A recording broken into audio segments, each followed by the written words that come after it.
Salut à tous, alors bienvenue dans cette nouvelle vidéo un peu spéciale.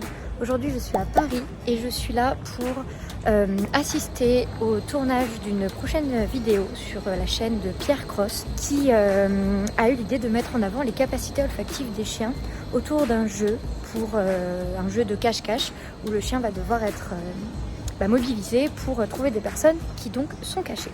Et donc mon job a été de trouver le chien en question et puis de conseiller l'équipe de tournage et les participants sur les capacités olfactives des chiens. Et donc je vais vous faire découvrir tout ça et je suis très contente. Alors pour commencer, on a découvert le lieu du tournage et on a demandé aux participants de ne pas rentrer dans la maison avant de venir pour se cacher, pour ne pas polluer olfactivement l'espace. Il faut savoir qu'un chien a un odorat qui peut aller jusqu'à 35 fois plus développé que nous les humains. Il est même capable de discriminer des odeurs, c'est-à-dire différencier plusieurs odeurs et d'en mémoriser une pour la suivre. C'est d'ailleurs pour ça que ce sens est largement utilisé dans la recherche utilitaire. Mais certains chiens sont aussi formés à chercher des drogues, des explosifs et aussi même certaines maladies. Pour Pandora, vous pourrez découvrir à la fin de cette vidéo une interview avec son propriétaire qui va vous expliquer comment monter un chien en recherche utilitaire si cette discipline vous intéresse particulièrement. Pour parler du tournage, ce qui a été compliqué, c'était le climat. Il faisait extrêmement chaud et il faut le savoir, c'est que quand un chien se met en olfaction, il régule moins sa température. Donc pour Pandora, ça a été quand même assez éprouvant. Il y avait quand même pas mal de personnes à chercher sur des courtes durées certes, mais ça a duré assez longtemps. Mais elle s'est adaptée extrêmement bien et l'équipe de Pierre Cross a été juste géniale. Et maintenant, je vous laisse avec l'interview d'Olivier, donc c'est parti. Donc, bonjour, je suis Olivier Guibert, donc, je suis président d'une association qui s'appelle K9 SAR, qui regroupe des membres opérationnels dans la recherche de personnes disparues. Alors, question simple et compliquée à la fois, tous les chiens sont capables effectivement de se lancer à la recherche de personnes disparues. Tout le monde, même dans un enfant qui recherche dans le fusace de jeu, appelle son chien, le chien le retrouve, caché ou pas caché dans la salle de bain, les toilettes ou dans le grenier. Donc ces chiens-là ont naturellement ces capacités olfactives de retrouver quelqu'un. Maintenant, si on veut aller chercher un monde un petit peu plus opérationnel, un peu plus technique, il va falloir entraîner le chien à faire effectivement confiance à ses propres capacités de recherche. Les signaux qu'il va lui percevoir, qui sont des odeurs, des molécules qui se baladent partout dans la rue, le chien doit les appréhender et doit être sûr qu'il est sur cette bonne piste. Même sur des pistes extrêmement compliquées où une personne va passer dans la vraie vie, perdue, disparue, 10 fois au même endroit sur 24 heures. Donc le chien, on va l'entraîner à effectivement appréhender toutes ces conditions. Et bien évidemment, ça ne peut pas se faire en une seule étape, on va le faire progressivement avec un chien qui, petit, généralement c'est le plus simple, dès qu'il apprend à faire quelque chose, on lui apprend à chercher une personne. Et on va rentrer avec de la technicité, de la prise de décision du chien au fur et à mesure que va progresser le chien. À la base, c'est un chien qui n'a pas démarré à zéro en termes d'éducation, en termes de travail.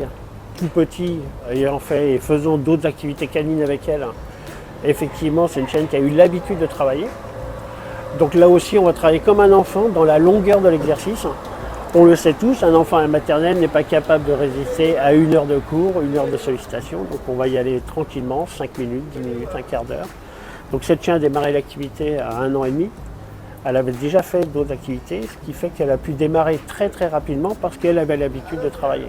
Okay. Maintenant, un conseil, si effectivement vous voulez vous lancer dans la discipline, on y va tranquillement avec des petites activités au quotidien.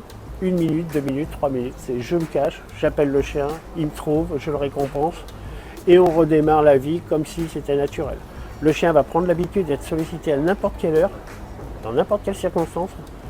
Vous allez au repas, vous allez vous cacher, le temps que l'eau est en train de cuire, vous chauffez, hop, vous rappelez votre chien et le chien va se mettre en phase de travail. Si vous procédez comme ça, sans passer par des grandes phases d'entraînement en des heures et des heures, votre chien très rapidement va avoir l'habitude d'être sollicité et vous allez aller très très vite dans l'approche et dans le travail de votre chien parce qu'il aura l'habitude d'être sollicité, de travailler comme ça. Bien évidemment, ça ne se fait pas qu'à la maison, ça se travaille également dans la vie de tous les jours. Donc votre chien doit être capable de trouver quelqu'un à proximité d'une bouche d'égout, à proximité d'un bus qui est en train de passer, dans les transports en commun, dans un hôpital, dans un ascenseur, dans un escalier et dans un parking souterrain. Donc ça veut dire que votre chien, vous devez l'entraîner à tout va, sur tous les exercices, tout le temps, partout. Alors là, c'est le côté très perturbant de cette discipline. Pour ceux qui ont l'habitude de faire de l'éducation canine, on est toujours avec des ordres donnés, des gestuels donnés et des signaux envoyés au chien qui a l'habitude de répondre. Là, exceptionnellement, le maître prend la longe, se met derrière son chien, donne l'ordre de rechercher et c'est le chien qui mène la danse. Donc il se retrouve totalement autonome et il est bien évident que si vous n'avez pas travaillé son autonomie, vous aurez des difficultés. Donc c'est pour ça que très très tôt, il faut entraîner votre chien à réfléchir et à travailler de lui-même pour lui-même. Le main training est une discipline assez contraignante puisqu'on recherche une personne.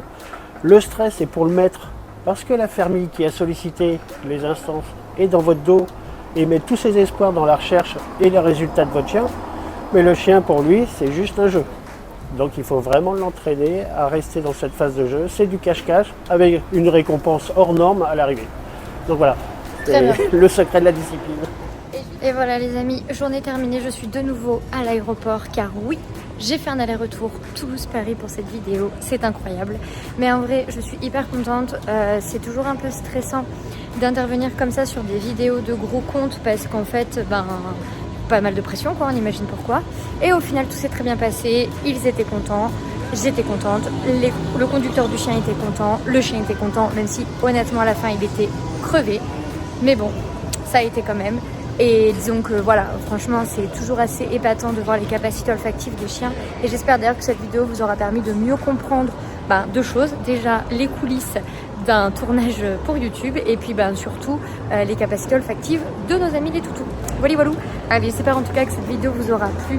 Et moi je vous dis à bientôt pour une prochaine vidéo. Et je vais acheter des macarons à mes piou-piou qui sont en formation, mes stagiaires en formation, parce que je leur ai promis des macarons et je rentre chez moi.